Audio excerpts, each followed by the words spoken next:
السلام عليكم ورحمة الله تعالى وبركاته. إخوانا أخواتي المتابعين أينما كنتم، بغيت نقترح عليكم واحد الاقتراح كنتمنى ينال الإعجاب ديالكم.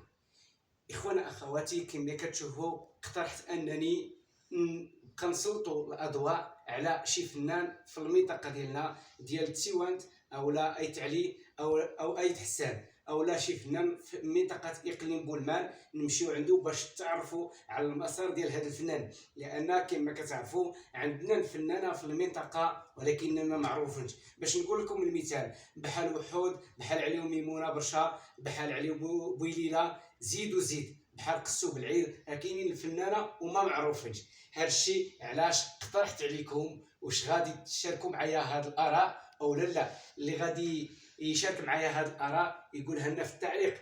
كما قلت لكم غادي نسلطوا الاضواء على شي فنان قديم باش نشوفوا المسار الفني ديالو كيفاش بدا وكيفاش انتهى.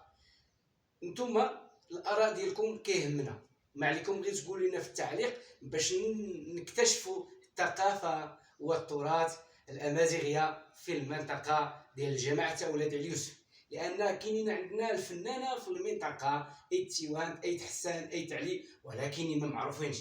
من اليوم كنقول لكم اخوانا اخواتي اللي كيتبعوا حديدنا كاملين، واش الاقتراح اللي قلت لكم زوين او لا؟ قولوا لي في التعليق ونشوفوا الاراء ديالكم. وإلا عجبكم هذا الاقتراح اللي قلت لكم، قولوا لي الفنان اللي غادي نمشيو عنده باش نستضفوا في الدار ديالو باش يقول لنا المسار الفني ديالو. قبل ما نسالي هذا الفيديو، ما عليكم غير تصنتوا لهذا الشعر الامازيغي ديال الحسن وزرقي.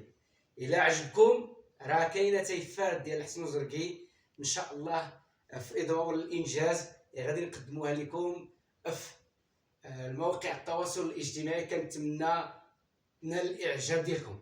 ايوا الا بغيتو تسمعوا تيفات ديال الحسن وزرقي، ما عليكم غير طاقيو والتعليق وباش نشجعوا الفنانه في المنطقه، لان عندنا الفنانه في المستوى لكن ما كنشجعوش. كما اشهر السي الحسن علي السي الحسن اسغان في التعليق قال لك الثقافه فن احيدوس، لان بصفه رئيس جمعيه ازماون لفن احيدوس في التيوانت كنقول له حنا ما عندناش احيدوس. كما قال الفنان الكبير استاذ ديالي القجيع الحسن، كنشكرو من هذا المنبر اللي قال لك الفن كاينين عند الموالي. عنده الصح، لان حنا ولاد المنطقه ما كنشجعوش الفنان كما كيديروا في الاطلس.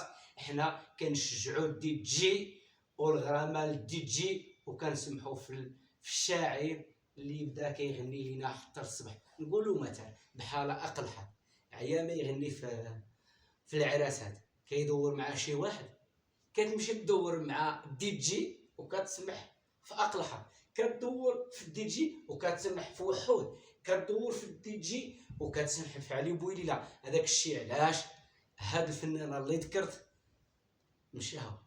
علاش؟ حيت ما كنشجعوهمش. كنتمنى من هنا لفوق التشجيع للفنان ديال المنطقه باش يوصل العالميه ان شاء الله. وعلاش لا؟ حتى هما يستحقوا هاد الفنانه اللي نطقت في المنطقه كامله. ايوا الا عجبكم هاد الاراء اللي قلت لكم، طاقيو والتعليق، وكنتمنى تقولوا لنا شي فنان قديم باش نتسلطوا الادوار عليها باش يبان حتى هو بحال هاد الفنانه اللي كيبانوا في جميع القنوات.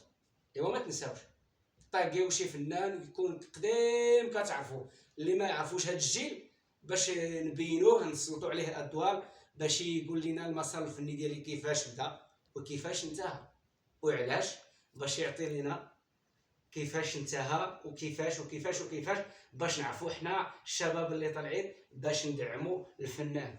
والتحيه لكم. ما تنساوش تفرجوا التيفات ديال الحسن وزرقي. السلام عليكم.